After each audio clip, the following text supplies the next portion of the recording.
6 o'clock. I'll call the meeting to order. And the accessibility in Title VI non-discrimination statement.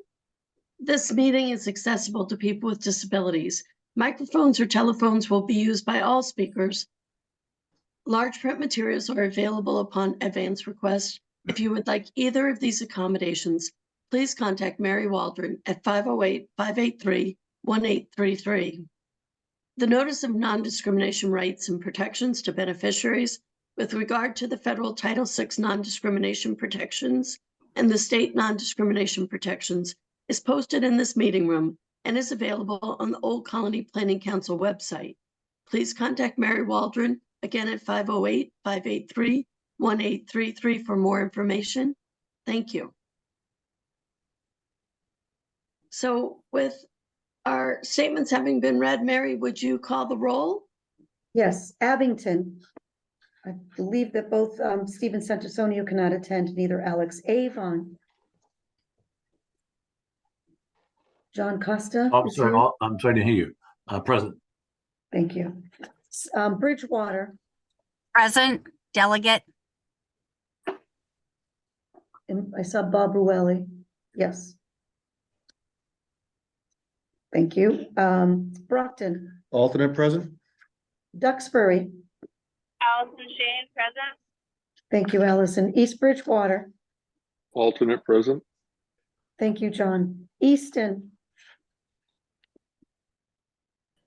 No, Jean Marie is there. I know she was having some difficulty connecting. I believe, I know I saw Jean Marie on. She's on, it's Halifax? just still connecting to audio. Great. Halifax. I did not see. Hanover. Rhonda Nyman, present. Delegate. Hi, Rhonda. Hanson, I know Tony DeFrayis was unable to make it today. I don't think Joe was on. Kingston. Val Massar, delegate. Thank you, Val. Pembroke. Present. Rebecca Coletta, delegate. Thank you, Becky. Plymouth. Lee Hartman, delegate, present. Thank you. Plimpton. I don't think Christine joined us yet. Stoughton. I don't see Bill or Mark. Eldon is unable to attend. Whitman. Dan Subucci, alternate. Oh, both of us. Okay. Thank you, Doreen and Dan. Thank you. And then Yeah. at large. At large, present. Thank you, Londo. We do have a quorum, Madam Chair. Thank you. So we all got packets ahead of time, and on our agenda is a consent item for the October 2023 meeting minutes, the October 2023 financials, the November 2023 financials, and environmental notices. Do we have any questions or comments about those items? No, I don't. Okay, hearing none, does anyone want to make a motion to accept all of those items? Motion so moved. Second? Second. That was Okay, John Mary. Costa. Yes. Abington, they're no here. Avon, Okay. Bridgewater, Yes. Brockton, Accept. Duxbury, Accept. East Bridgewater, Accept. Easton, Hanover, Accept. Kingston, Accept. Pembroke, Accept. Plymouth, Accept. Plimpton. Stoughton's not here. Whitman Accept. and at large. Accept. That is unanimous. Thank you. Thank you. I'll apologize in advance. I'm very hoarse tonight. So next agenda item is the December 2023 financials presented by Brenda Robinson. Hey, hi, everybody. At the end of December, we were in good financial condition, showing a 3.64% budget surplus. Our statement of expenditures report shows total expenses for the month of $269,408.25. Our cash position report shows income for the month at $172,033.99. Disbursements for the month were $362,479.81.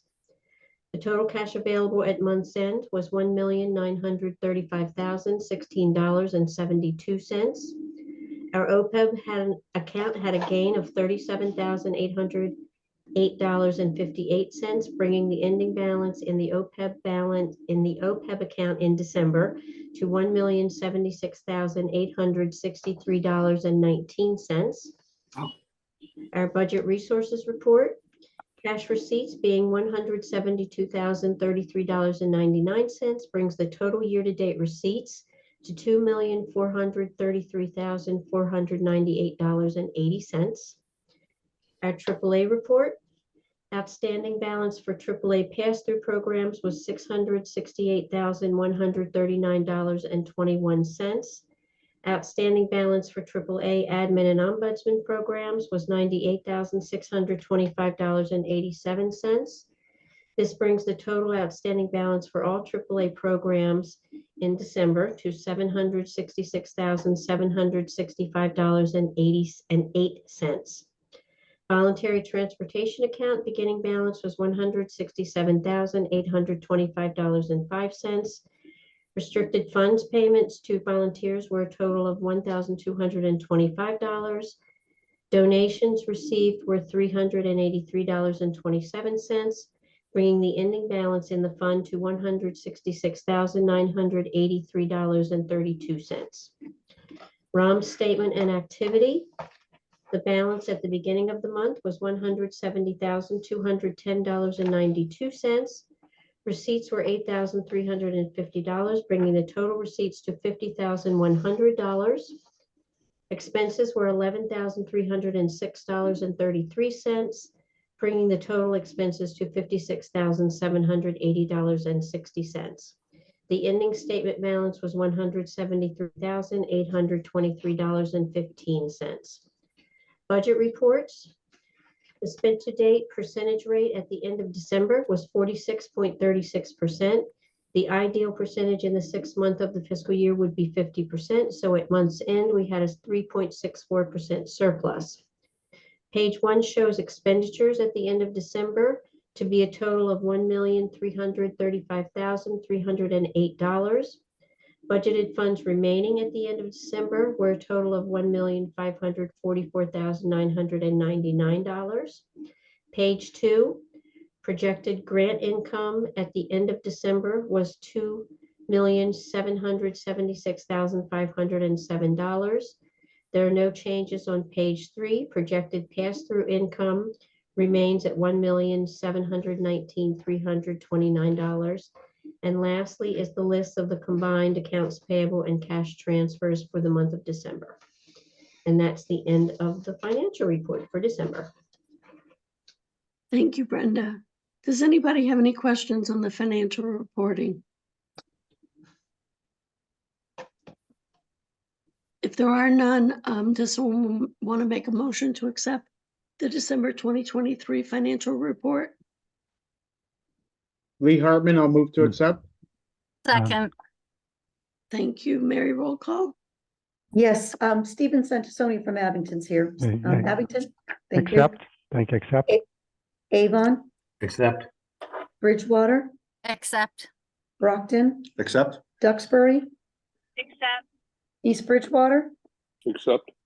Easton, Hanover, Accept. Kingston, Pembroke, Accept. Plymouth, Accept. Whitman, Accept. and at large. accept, That's unanimous. Thank you, Mary. Next up, we have an OCPC staff report by Mary Waldron. So since this is the first meeting of the year, I just want to acknowledge the staff members that are on the meeting tonight, including our newest staff member, Paul Omano. Paul Omano comes from the city of Brockton, and he has not even completed 2 weeks, and he is already yielding so much energy and time and working with so many communities on various grants. So welcome, Paul Romano. And just in addition, I'll go from starting with the top, of course, Charlie Kilmer, our Deputy Director and Transportation Program Manager, along with Bill McNulty from the Transportation Department. I also have, of course, there's nobody better than Megan Fournier, who is continuing to keep these meetings and organized and well run, along with Brenda Robeson, who spoke. And we also have Sean, where's Sean? Sean Noel. There we go. There we go. Sorry, Sean, you're a little. So Sean Noel, who's in the fiscal, also works with AAA, but also helps with Brenda and the fiscal. Did I get everybody? I believe that's all the staff. So with that said, let me go right to this is in your packet. It really is important things to please take a look at. As I always say, look deeper into the staff reporting out from each department. But again, we talked about Paul Romano coming on board. The transportation planner position has been updated. We shared that. We'll continue to share that with you. And this is to complete the openings that are over on the transportation department. So we have town reports, annual reports that are either been sent or in the process. There's a bunch of them that were due this week, and then some that are due next week. Many of you, what we do is when we prepare them internally with the staff and the reporting out, and then Megan sends them to the town clerk, and we'll always include you as the delegates or alternate to each of the communities. It's a snapshot again of a year in review of all the great work that the staff does, but OCPC and you as delegates and alternate. The economic development and housing, it's actually, we're not economic and housing anymore, we're resiliency. But there are 3 RFPs being reviewed for the EPA brownfields. It's Nick Giaquinto and Don Sullivan working on that. The SEDS committee, many of you have been invited to come. There's a meeting next week in-house, but those, please, you'll always be invited to attend and listen in. And then there's an application that Don Sullivan is putting together for a regional, commercial, and industrial site inventory. This will be funds that will come to OCPC utilizing our in-house staff to then create that commercial and industrial. So we'll keep you posted on that. Just at the top of the list, AAA. Cannot forget all the great work that AAA does. Again, we are the only regional planning agency that has an area agency on aging within our resources here. So there is, it's called the OSAP reports. It is a very detailed oriented reporting, and David Klein has worked along with Sean Noel and Brenda, but really David Klein and Sean putting together the documents. So that has been reported and accepted. And then also there's upcoming ombudsman training. So we will be also sending out to all of you the ombudsman program and the assisted living program. Will be looking for volunteers. So it's unpaid position, but they do get paid for travel. So would love to have that robust group of volunteers to assist the program. Cannot say enough about the transportation department. Charlie and I were on a Mass Association of Regional Planning Agencies joint meeting with Mass DOT today, and talking about the allocations that our region through the MPO receives. It was a very good discussion across the board. Certainly Charlie is the EF Hutton of transportation across the state, and we're so lucky to have him. But the SS4A, that Bill McNulty, is coordinating for the organization. We've reached out to pretty much all of you and your DPW and your police departments, just to really get a sense of the necessity of looking for safe and passages around our region. So they've conducted candidates for consultants. I just want to give a special shout out to Noreen. Noreen served in a volunteer capacity to work with staff. Encourage all of you when there's an opportunity to sit on, when it's time to review RFPs and or to sit on interviews. I encourage all of you, because then you get to see the decisions that need to be made. So thank you, Noreen. I do know that there's some follow-up debriefing of some of the consultants who were not accepted. That's going to be held next week. Yeah, So we had some great candidates. It was a great experience. thank you, Noreen. We're doing a debriefing next week for one of Yes. the candidates. Thank you, Noreen. Mhm. And then under the comprehensive planning, under the comprehensive planning, there is a regional water plan steering committee. It was held its first meeting on Monday. John Hayes and a number of you were in attendance here at the office. Very robust. It's a 2-year plus project. It's just at the beginning, but it's starting off with good boundaries in the discussion. So I believe that it's one of the items that Becky Coletta, President Coletta, had requested that we'll be giving updates periodically to this board as to the successes and the ongoing of that committee. And then DLTA grant applications have been sent out. If you please encourage your communities, if you haven't gotten them in, please do. But it's gone to the town administrators and town planners, and they are currently being reviewed. So that's a snapshot of what we have been doing. And I think that's great. If anybody has any questions. It does not require any action items. Okay, thank you so much, Mary. Does anyone have anything else on the staff report? No. Okay, then if not, I think we're good to move on to the legislative retirement update for Mary. This is an Yeah. action item. It- Mary, do you want to give the background on this? I do. Especially for new people? I do, and I think I just want to do just a quick stop, if I could, Madam Chair. Lee Hartman has to leave, and what time do you have to leave by, Lee? 6:50, let's say. I have to get downstairs and get my PowerPoint up and ready. Okay, so maybe if I could request, if I could, Madam Chair, to take the bylaws committee update out of order, just so we can make sure that we get Lee and that action item going. Sure, let's go ahead and do that. Lee, if you want to give us the item number 11, the bylaws committee update. Lee, if you want to give an update on what the committee's working on. Sure. So we met on January 18th and reviewed the bylaws. It's the annual review of the bylaws. And the main topic we had was a discussion about the membership for president, secretary, and treasurer, and whether or not the 3-year term was too long and discouraging people from becoming or volunteering for those positions.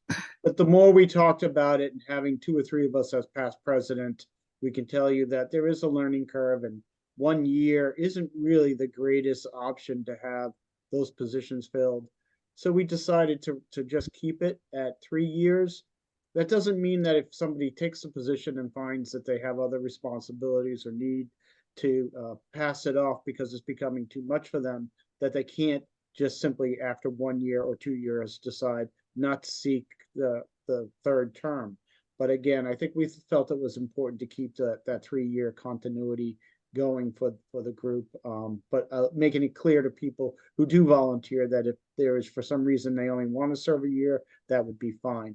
I'd also point out that another big issue is having signatures for the checks and authorizations for signing things, and it's a lot of work, I can tell you, to just switch those, and to do that every year creates a lot of paperwork for the staff. So again, at this point, we're looking to recommend that stay the same and not change those limits. Any questions? And then the second thing we had a discussion about the retirement board and OPED, and one of the things we're recommending is to add a bullet under the policies of the board, is to say that we have to appoint members of the post-employment benefits OPED board of trustees, as stated in the declaration of trust that we have for that. So again, I think that's one thing we don't have in our bylaws that makes it clear that the council needs to have that appointment to the OPED board of trustees. So that would be the one recommendation that's come out of the bylaw committee that I think, correct me if I'm wrong, Mary, we're looking for endorsement tonight. We are. That is an action item. Thank you, Lee. And just one thing I wanted to add is that the reason to say appoint as set forth in the declaration of trust is if that trust changes, we don't also have to change the bylaws. Right. That's Or if correct. it changes and we forget that it's here 2 years later, we realize, oh, that's right, it's also here. So once it changes everywhere. Do we have a motion to accept the bylaw committee report, including the change to the bylaws to add a bullet to the policy body section to say that we will appoint as set forth in the declaration of trust regarding council spots in the OPEB trust committee. This is I'll make that Stephen. motion as stated. Okay. I'll second. Thank you, Val. And so on the motion, I will call the roll call. Abington, Accept. Avon, Accept. Bridgewater, Accept. Brockton, Accept. Duxbury, Accept. East Bridgewater, Accept. Easton, Accept. Hanover, Accept. Kingston, Accept. Pembroke, Except, Plymouth, Accept. Whitman, Noreen, I'll accept Dan Salvucci, alternate. Thank you. And then at large. Accept. Thank you, Alonso. That is unanimous. Thank you, Lee, for your leadership on the bylaw committee. thank you. Next up, we do have the legislative retirement update by Mary Waldron. Thank you. And so this item, as many of you who have served, has been on our agenda for the last few years, just because of the ongoing discussion in terms of retirement contributions. And I had attended a meeting. In fact, let me just get my notes here. Is that it is legislative. Here we go. So I attended a MARPA meeting and the Mass Association of Regional Planning Agency. And so they were asking me as the executive director for my thoughts and my comments so they can move on. I did not believe it was my authority, and so brought it to the finance meeting last night, and we discussed it last night to come up with some language, and it's to authorize executive director to present to MARSA bargaining group that OCPC can contribute no more than 1%. If Megan, if you can bring up the chart, I think that's all the way at the bottom of the last page of your package, I believe, council members. If you see that there was we were asked by our fellow regional planning agencies to say, well, how much do we want to contribute? And I was like, well, what is it going to cost? And so with this document, what this graph shows that Brenda prepared is our current, including Paul, our current salary for Old Colony Planning Council only.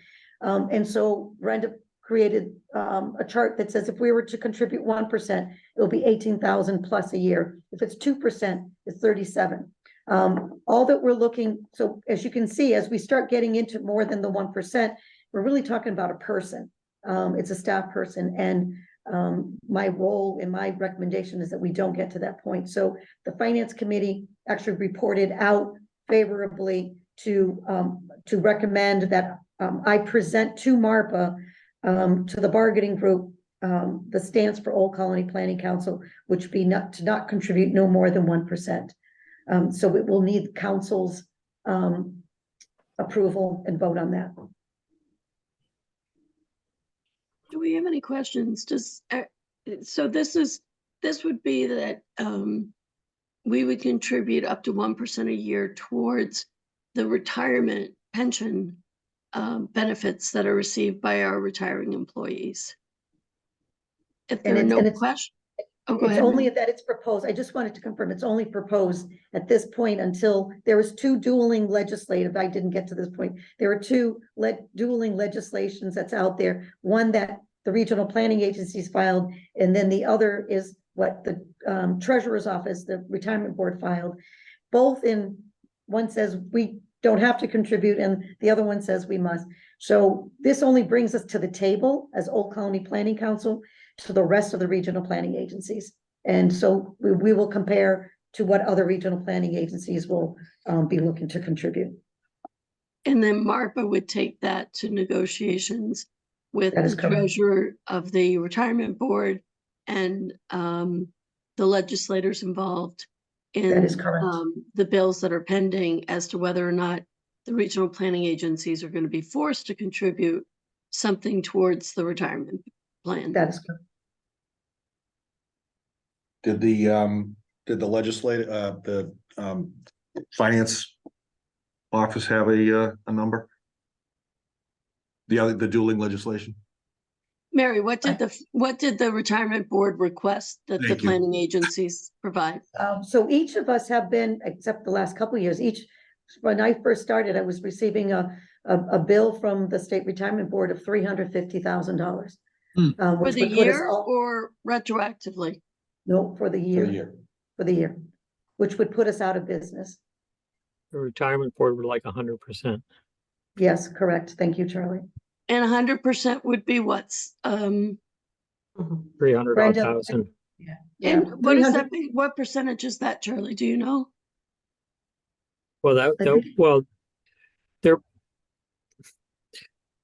there's two different factors going in. One, right now, the state retirement board was looking for 100% of the current retiree payments, which is $400,000. As an alternative, what they had proposed was some percentage of your payroll, and that's the table that you see before you today. And this is what Mary was talking about when she said, the most that we would offer is 1% as part of the initial negotiation to see where that goes. The chair of the committee, Chair Gordon, is looking for some percentage, above zero And MARPA's to the one move anything forward. And MARPA's the one who's going to present kind of a unified front to the legislature, to Chair Gordon, right? That is, Yes. The retirees have already contributed on their own over time, right? That's correct. Each employee pays out of payroll deduction right now about 10 or 11% towards state retirement. Right now, when an employee retires, there's an annuity that's good for about 10 years. The state retirement board draws down on that, but then the state makes up the rest. So there's always a shortfall from what employees have, not always, but if people live long enough, there's a shortfall between what employees have contributed and what is available to the retirement, what the retirement board has to pay out. Right. So it's similar to like if you're an employee of MassDOT and you retire, it's a line item in the state budget for state retirees. So OCPC and the other non-contributing entities are within that line item right now.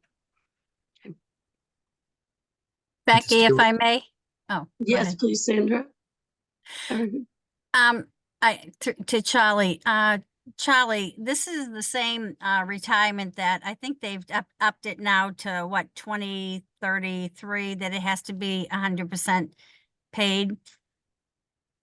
Is that correct? I mean, I know that they extended the time. I know in the beginning it was something like 2025, and now we're here, and then it went to 2029. I think it's up to 2033 now. So I guess my question is, so by us paying the minimum, are we going to be on schedule for being paid up 100% by that time? so This this is not the OPEB account. This is a contribution, our contributions to the State Retirement Board. So all of us as employees pay into it on our own, but then there's the employer, but because we do the work of the Commonwealth, we do, right, Mass DOT, we work on grants, we work with cities and towns, so we're doing the work of the Commonwealth. That's been the argument about why we shouldn't be contributing. But if we're being asked to come up with a proposed, at least some sort of contribution. Yeah, good that faith one- effort. Yeah, I just good- didn't know if there was a date time that you had to have it paid. Or a year, I guess. I think the hope was that if we come up with a percentage that's agreed upon, that would be the percentage going forward to cover Right. our share of the retirement program. So for those new delegates, just to be clear, there's two pieces to retirement benefits. There's sort of the salary replacement component, the pension component. And that's what we're talking about here is employees are contributing a portion of their salary the same way we private sector people might contribute to Social Security. And right now, the state has been contributing kind of the employer portion of that to give a guaranteed benefit, salary benefit to people in their retirement. In addition, when we talk about the OPEB trust, that is, I have it right here, other post-employment benefit. So Yeah. there are other obligations like other, Charlie, an example, Health insurance, dental insurance. things like that, that can change over time. So the OPEB, we do have that obligation that Sandra's referring to, that at some point in time, we're supposed to have fully funded the OPEB trust so that we can pay for those benefit obligations for our retirees. But so far, they've been saying that we owe a portion of the amount to cover our retirees' salary, pensions, but it's never been enforced. And it's sort of coming a little bit to a head because these bills are out there to try to bring it to a head. And Mary's been working with MARPA to come up with what could the regional planning agencies afford to contribute towards those retirement payments without going broke. And if you consider us an arm of the state, should the state be paying on our behalf, or should we be taking out of our grant allocations or our other allocations to run services for the communities that we serve? Could Just not have 'cause said I- that better, Becky. Well, that just took me a long time myself to sort out when I first joined OCPC. So I hope that was helpful to somebody on this call. So can you please repeat the motion you're looking for?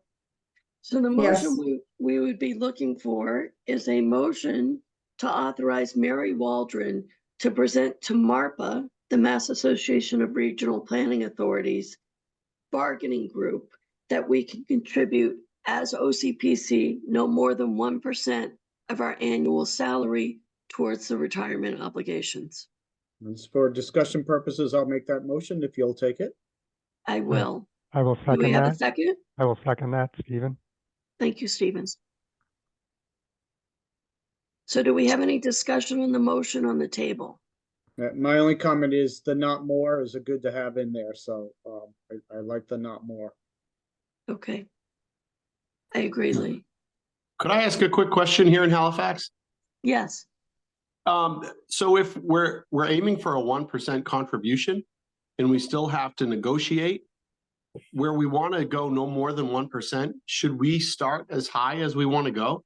I mean, I don't know how aggressive these negotiations are, but do we want to, I don't want to say offer a lower amount than what we're comfortable with? Again, I don't know how strong-armed these negotiations are. Because if we go in with 1% and they say, well, you can do 1, how about 2, how about 3? So I just don't know if that is part of this process where should we come in with as high as we're willing to go? So Mary, I Jonathan, think thank you. we Yep, need I can your answer- input. Yep, I will answer that. Thank you very much, Jonathan, for the question. So we are one of 13 regional planning agencies, and not all regional planning agencies contribute. Cape Cod Commission contributes to Barnstable County.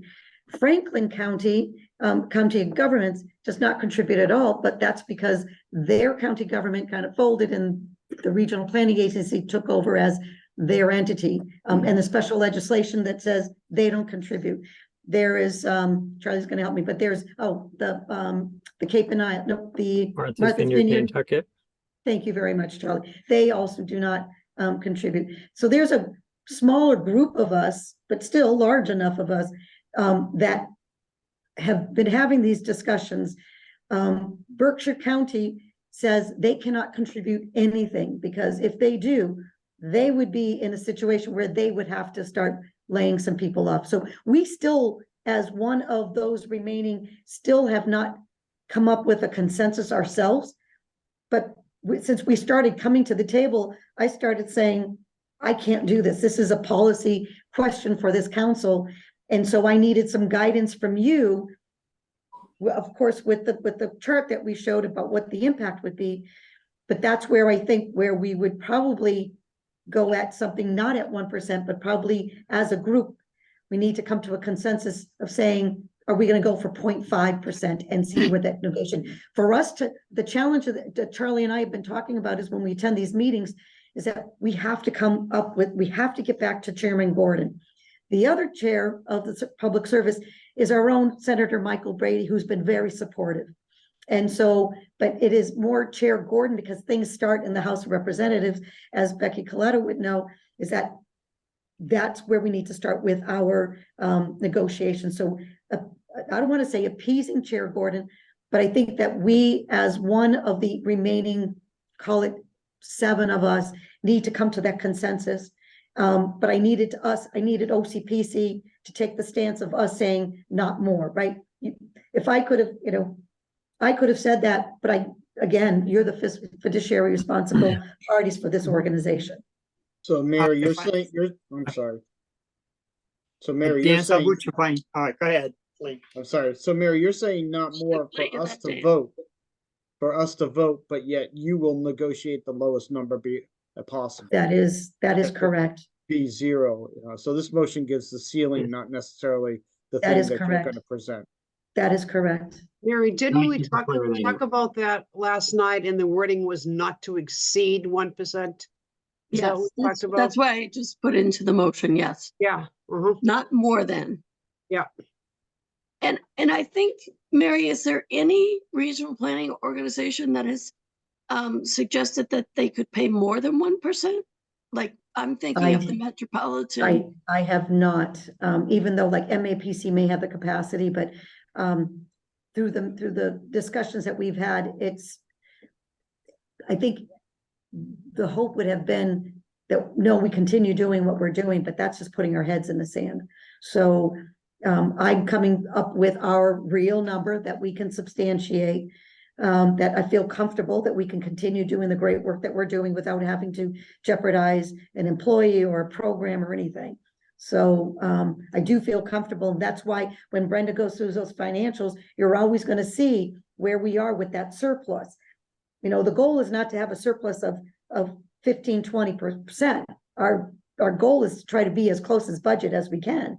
And certainly not to be under. And I think with us being that 1%, not more than 1%, keeps us at that. So I know that Dan Salvucci and Jonathan had a question. Yeah, Dan Salvucci, Lee made a point that I agree that, that's the ceiling, 1%, but you never start with the ceiling. I've been negotiating contracts for 35 years.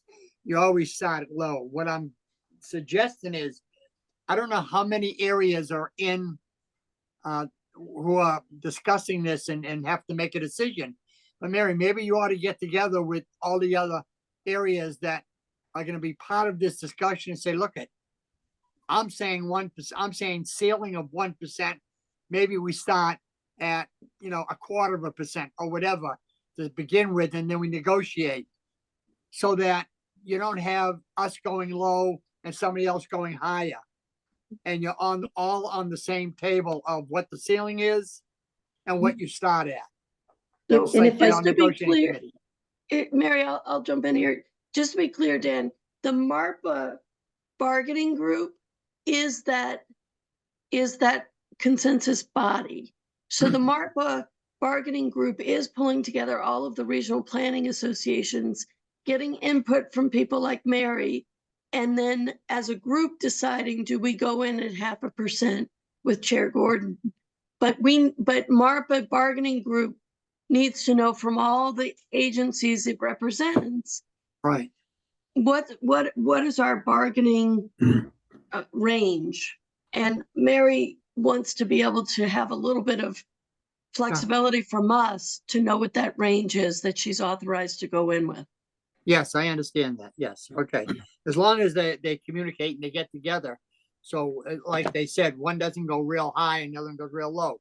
Now, this 1% that we're looking at, or whatever we give contribution, does this take a little bit off the table from the state that has to put in to the retirement? So, no, because I didn't know if the state was looking to lessen the responsibility of paying towards retirement to state agencies. You know what I'm getting at? Actually, I don't, Dan. In other So words, is Old Colony Planning Council a state organization? No, we are it's a not. quasi, it's a Mhm. quasi-public organization. That's Okay, always okay. been, and this goes back from before Mary's time, that Yeah. we've been getting these invoices. Charlie, maybe you want to pipe in here, but they've been at odds with the regional planning associations as to whether we should be carving out a piece of our budget to cover the shortfall on the retirement benefits. And this is something that's been going on. Charlie, do you know how long we've About- been getting those invoices? It's longer about- than I've been. About 10 years. Yeah.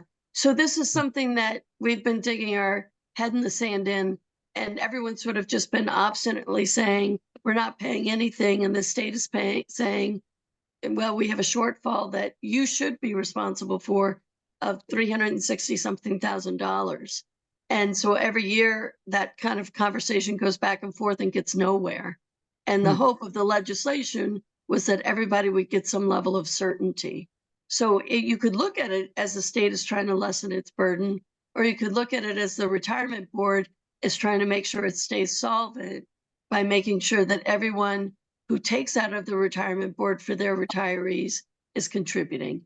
And we're not technically a state agency, so we're in this no man's land, and there's an ambiguity as to whether they could shut us down tomorrow and take the money that they say we arguably owe for years of retiree payments. I doubt if they shut us down because there's We things that perform we good get service. accomplished. They can't. Right. Huh? Right. Who would replace us, right? Right, exactly right. It can't happen. But I'm looking at it as like Social Security, you know, you're paying a Social Security for all the years that you work. And then of course the the federal government reimburses you. And right now where people are living longer, they're probably giving back more money to the employee than the employee paid into it. Yeah, At it's a least bit that's of a what they Ponzi claim. scheme. Yeah. Huh? It's a bit of a Ponzi scheme. Yeah. Current right, employees are right, probably exactly. paying for the benefits of the people who are retired. Yeah. Yeah, exactly. Maybe we can use that Whitman resident to look into it, Ponzi scheme. So I know we're gonna lose Lee soon, but Allison has a question, I'm sorry. Allison, It's Go okay. ahead. It's okay. It's kind of a longer question if Lee has to leave. I was just wondering how OCPC gets funded. So we So are my- funded through a combination of grants that we get directly from different federal and state agencies. But we also, Charlie, you could probably explain, we Actually, run I the could- Joint Transportation Improvement, the Joint Transportation Committee for the Transportation Improvement Plan for our district, which runs all of the federal funds for highway, federal, state roads in our district, all go through OCPC. And there's a management function that we perform. And so we get some piece of those dollars to perform that management function. But we also run, like right now, the water project that we're running has some overhead piece for us. And that's a grant from Department of Economic Development at the federal level. It's money from the state. It's about $450,000 of an earmark from the state and $50,000 grant from South Shore Chamber that's running that program. So we kind of piece together, when we do the budget, it'll be a little clearer, but we are piecing together sources of money from federal money, state money, and some sort of more specialized grants. Charlie, Mary. If I could, Lee, I'm sorry, Lee. I was just saying, and each town contributes too. Okay, I was just gonna say. Yes. Sorry. I don't, but when you look at our budget, that's not the biggest part. Nope. Are there other regions in this state that you could use as an example of what their designation is? Like, are there any examples that you guys could look at? In terms You of mean as to how much designation? they pay into this? Yeah, and like how you guys are supported, like how you're classified properly. So Or- the MARPA is the Association of Regional Planning Association Agencies. So MARPA is like a trade organization for OCPC and all of the other regional planning agencies around the state. So we're all in it kind of together, and we're all comparing notes. I don't Right. So know that there's another group of agencies that's similar to OCPC in performing this kind of regional service, unless Lee or Charlie, Mary, do you have other? Yeah, Becky, you're Entities that exactly are correct. similar? Because this only affects 10 regional planning agencies, and they're all in the same boat, and all 10 currently pay nothing into the state retirement board. Really? So, Yeah. you know, it's not like we're the only ones not paying and the other 10 don't pay in either. And yet that's where the they're state getting- retirement board is putting the lien on the regional planning agencies to come up with some type of contribution percentage through the legislation. Takes the pressure off them, yeah. Well, even a small percentage of a percentage maybe could be better than nothing, but so thank you for that clarification. Yeah. Thank And that's you. the idea behind the 1% as a good faith effort. But it sounds like you guys are hoping for half a percentage ideally. Is that correct? Is that my understanding? I think our hope is 0, but 0. Yeah. you know, No, that's fair. Thank From you. what I've heard, I think our hope would be that that MARPA might go in at 0.5% and end up at 1%. Would be maybe ideal. I don't think we're gonna end up at nothing. Do you?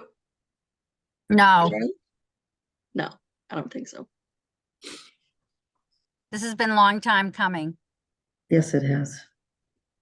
It's still a long time yet to go, but this will get us Yep. to the first step where I am representing the thoughts and the vote of the fiduciary responsible party that's you as a council member. I know that we also have to try to get the TIP amendment voted tonight. Are we gonna have a quorum if Lee has to leave? We will, yep. Okay, all right. So, is there any more discussion on the motion, or are we ready to vote the motion? I just want to make a quick comment. I mean, the state's not paying directly for OCPC. It's coming from grants from all different agencies for capital improvements and for planning. And that money gets pooled by OCPC to perform a service. And the state is actually benefiting from that, They are. essentially for free. Yeah. And so from the standpoint of taking that money, which is directly serving the communities that the regional planning agencies serve, and just basically moving it from that service into the retirement board, because that's effectively what they're doing. They're creating a disservice to the people that of the state. And so the rationale, I never understood, and I do not understand the rationale of that. Just because OCPC is not a direct state agency, okay, well, that, you know, puts all the planning agencies into this bind. So I just don't get it, other than the bureaucratic mentality of, you know, well, you're receiving this benefit, therefore you have to pay for it. So. Well, what I've always wondered though is whether or not it was clear from day one, and this goes back before I would have been part of this, but I've always wondered whether or not there was a question at some point as to whether OCPC in sort of a quasi-governmental status would qualify to be part of the state retirement board. And as being part of the state, you know, like as part of being the state retirement board, was there some expectation that we would do more than just pass on the contributions of our employees? And I wasn't around when this all got started, so I have no idea how the state got this idea that the agencies should be contributing. I don't know if Charlie or Mary have a better sense of where that idea came from to begin with. I was gonna leave that to Charlie. So this got flagged in a state audit, state retirement board. So it's a ding on them, and they're trying to clean up their audit. So this is kind of like a loose end that they've been working on, just like OCPC reports this through their audit, but the state wants to clear their books of this finding. Oh yeah, and people, our council should know that every year when we issue our audited financial statements, there is a footnote saying that we have a claim against us essentially for hundreds of thousands of dollars that we really have no ability to pay without severely affecting operations. So it's right now it's a footnote on our audits, and I think it's a footnote on the retirement board's audits. And the idea was if we could come to some sort of agreement on where the money's coming from, we can clean up the audits. And neither side has backed down. The state hasn't backed down. We haven't backed down, and it just keeps going from year to year. Yep.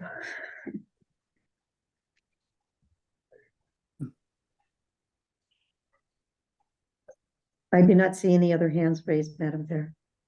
So why don't we go ahead and take a vote and see where people are on this? My just to my con- belief is that we have to do something. Just to confirm, I have Lee making the motion with Stephen Santisonio seconding. Abington, Accept. Avon, Accept. Bridgewater, Accept. thank you. Brockton, Accept. Duxbury, Accept. East Bridgewater, Accept. Easton, Accept. Halifax, Accept. Hanover. I think Rhonda, are you still on? Rhonda, are you there? Sorry. muted. Rhonda's I muted. will- I think she's frozen. Okay, Mhm. we can go back. Kingston, Accept. Pembroke, Accept. Plymouth. Accept and good evening, everyone. Thank you, Lee. Good Whitman, night, Lee. All right. Whitman. Accept. Okay, sorry, thank you. And then at large, Yolanda. Accept. Thank you, everyone. Okay, and we'll trust Mary to negotiate as with Marpa as best she can. Next on the agenda is the OPEB update, again by Yes. Mary. And I just want to give just really accolades to Megan for putting together a very complex information. And this was again in your packet. We provided, I'm not going to go over for tonight, but the definition of what OPEB is and the basics and the OCPC's adoptions and when that happened, the timeline. And then there are options, but the current status is really more important is that we had adopted this back in June of 2022. And then the attorney that we'd been working with had left. And then we recently met with attorney Kathleen Hesse. And then, so we're at a point where we really are ready to move forward on some next steps. So there is a need to have a committee to be established. It's going to be made up of a retiree of OCPC. It's done by a ballot vote, a person with a finance background, appointment needed, and that appointment is by the council. OCPC staff member, that's by a ballot. I'm sorry, the person with a finance background, I just want to make sure, right, OCPC staff member, that's by a ballot, and then appointment both of a council member and then an OCPC officer. That was decided, and that was, I can't tell you how many meetings, probably most of you were part of them. But we are at a point where we're moving forward to have these appointments. And Megan, remind me of what exactly we're looking for the action item for today. Oh, we wanted an affirmation, I think, of that this is moving forward, just so people have been brought up. Yes. And And then the we other have thing- the request as well. Well, the request Correct. is also to try to identify anybody who Who has wants to be interest. part of the OPEB trust officers, trustees. I don't remember what we called them in Yep, the so there are OPEB two. trust committee. Correct. And so there are two folks, the chair, the president of the council is the appointing authority by bylaw for this organization. But if you are an officer, and that means Becky, Christine, and Eldon is actually the formal officer. One of those threes would be appointed, and then the other would be any member of the council. So if you have an interest in being appointed, either make that request either to myself or to Becky Coletta. And then those names will be collected, and the appointment should be made between now and the formal next February's council meeting. And keep in mind that this does not need to be someone who can make investment decisions. This That is is, largely about choosing an investment manager, be it, right now it's Rockland Trust. Plymouth County also offers an OPEB investment option, and the state offers an investment option. Oh, good night, Bob. good night, Bob. Thank you. Thank you. And so we're just looking for someone who would be interested in sort of diving in and interviewing and looking at the materials as to what is being offered to the OPEB trust as investment options. So if you're interested in being a member of that OPEB trust committee, please let us know. And in the meantime, is everyone in agreement? I guess we want to take a motion of some kind that everyone's in agreement that we are ready to move forward with the balloting and the appointments for the OPEB trust committee. And I would love to get a motion to that effect. I will make that motion, Stephen. Thank you, Stephen. Second. Second. I'll Second. Okay. Thank you, John. Okay, Okay, Mary, roll call. Yes, Abington, Accept. Avon, Accept. Bridgewater, I will accept with an amendment that it's only for a committee, and otherwise I correct. would have to That's- abstain. Yep, thank you Okay. very much. Understood. Brockton, Accept. Duxbury, Accept. East Bridgewater, Accept. Easton, Accept. Halifax, Accept. Hanover. Hi, Mary, it's Rhonda. I was frozen. I'm sorry. Accept, No, that's- please. Thank you, Rhonda. Kingston, Accept. Pembroke. Accept. We are moving on to Whitman Accept. and at large. Accept. Thank you, everyone. This is a long time coming. This is wonderful. Yay. Okay, So next, now we'll try to move along a little more quickly. It's almost 7 o'clock. So we the can. tip, Yep, I will be handling this for everyone for today. oh, You have Rhonda has had- a question. Sorry, Rhonda. Oh, you have to You're unmute yourself. muted, Rhonda. Oh, thank you. I apologize. I just would like to be recorded on that last action item. If, Mary, if you could get that, as accept, please. Thank you very much, Rhonda. Okay, thank you. Understood, because I knew that you had lost your connection, so thank you. We'll have that recorded. So next is the tip amendments. This was in your packet. And just moving forward, as we come up with future tip amendments, we'll be putting these in your packet, and most likely we'll be taking that under consent agenda. But for the purpose of this year, we'll be going through that. There is a number of tip amendments too. There's a Brockton Area Transit Rockland Micro Transit Service. It's adding a project, Brockton Area Transit Beyond Brockton ADA Corridor. That's Avon and Stoughton. They're adding a project. The town of Bridgewater Cares Transit, adding a project. OCPC, AAA, Elder, Disabled, and Caregiver Volunteer and Alternative Transportation, that's being added, adding a project. South Shore Community Action Council, this has been long time on this tip amendments, has Transportation Program Operating Assistance, adding a project. So those are the ones that we have for this tip amendment 2. And these are the details that, again, that were in your packet. This does require an action item and a vote to approve. If so moved. So do we have a motion to approve the tip? I'll make that motion. Okay, thank you. I'll second. Thank Thank you, you. John and Val. Any other questions? I'm sorry. So Abington, Accept. Avon, Accept. Bridgewater, Accept. Brockton, Accept. Duxbury, Accept. East Bridgewater, Accept. Easton, Accept. Halifax, Accept. Hanover, Accept. Kingston, Accept. Pembroke, Accept. Whitman, Accept.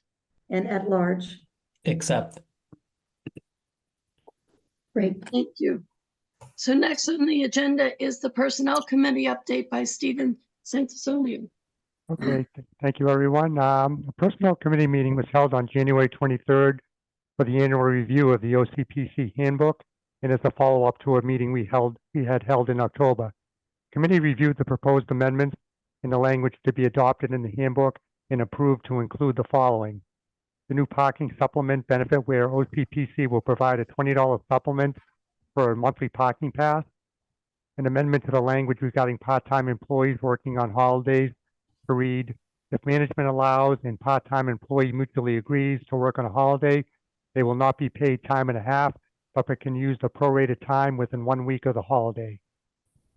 Third, an amendment to reflect Indigenous Peoples' Day as an official holiday coinciding with Columbus Day.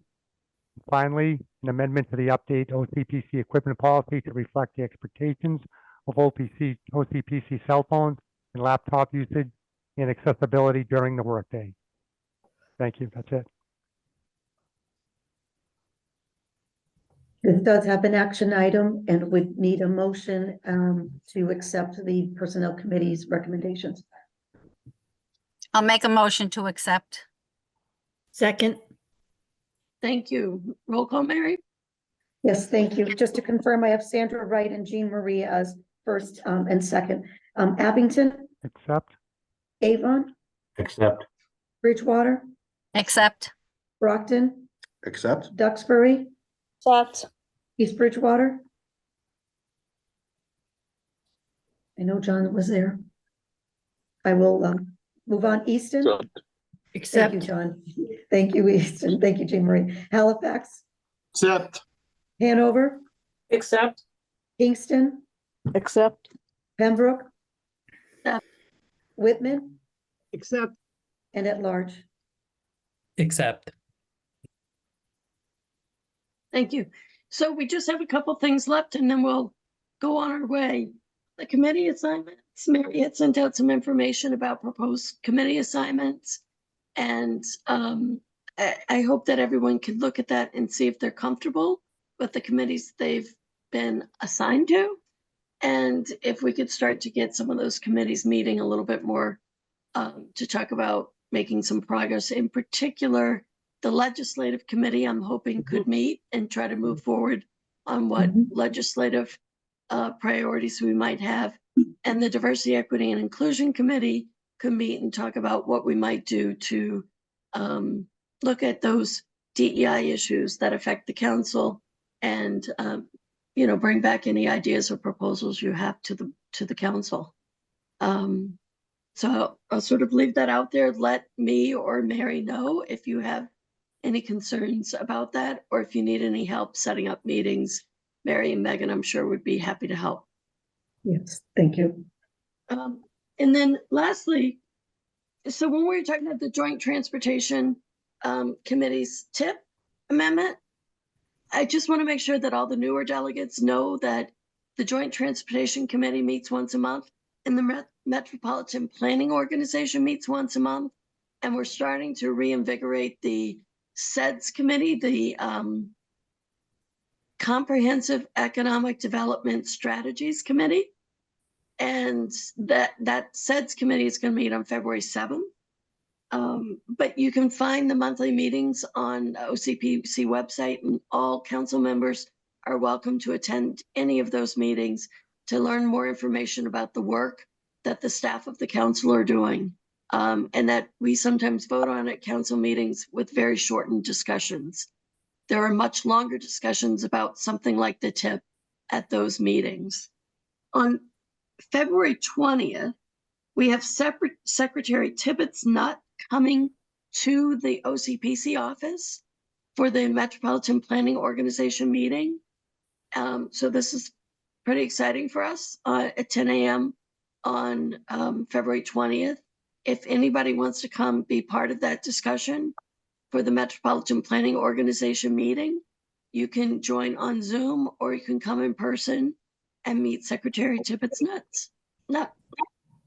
And Mary, do you want to describe the potential timelines for the council retreat? I do. So Megan has prepared a quick, get your fingers ready because we're going to do a quick little poll. We are looking for some time for the council right? There's a lot thrown at you today, OPEB and retirement contributions and TIP and all different acronyms. But one way that we're able to do is get a better understanding if we all come together. And so it will be a first it's not a summit. This will be just internally for the council members to have a retreat. So Megan, do you have the poll? It's about when would be working for you? Is it taking a day? Is it taking over a weekend? Is it taking a couple hours? We really like to get your input as to what time frame would be, in addition to these monthly meetings, a time that we can get everyone together. It would mean breakfast or lunch. So Megan, do you have it ready? It just came up. It should be launched Okay. now. Great. Hey, Nance. So if everyone could vote bring my phone. on their preferred time, that would be helpful for planning. So Preston can't vote because he's here with me, but I'll get his comments later at Brockton Beer Company. I think it's in the guide. Yeah. Wait a minute, you're telling me if we come in person, we go to Brockton Beer Company afterwards? Did anybody else know this? Did you not think So- that might help? It's just improve one of the attendance benefits if from you living in the announced it area. Beforehand, Mary? So while those will be accumulated, we'll see who we haven't heard from, reach out to those who were unable to attend today. I'd like to get this retreat, it's actually an idea of Christine Joy and Becky, and really to bring everybody together. We'll get that we'll be looking for sometime in March is where the time frame. In addition, I just wanted to let you know, in case you see my face on Channel 10 tonight, as many of you know, because we own this property, I've been involved with the Downtown Brockton Association, and many of you have voiced your concern because it has been getting tough downtown. And so we've been holding tours and getting people. So today, the DBA had a stance, the Downtown Brockton Association took a stance just to say that we continue to work with our property owners and the city to try to find some resolution. So just in case you see me, I meant to send an email out to tell you that it was going to be on. Any way you can, someone or Megan or someone can get the link if like something, and send it out if. Yes, we'll get that to you. And then I think the last thing that we're asking for a lot of you today, and I will be done.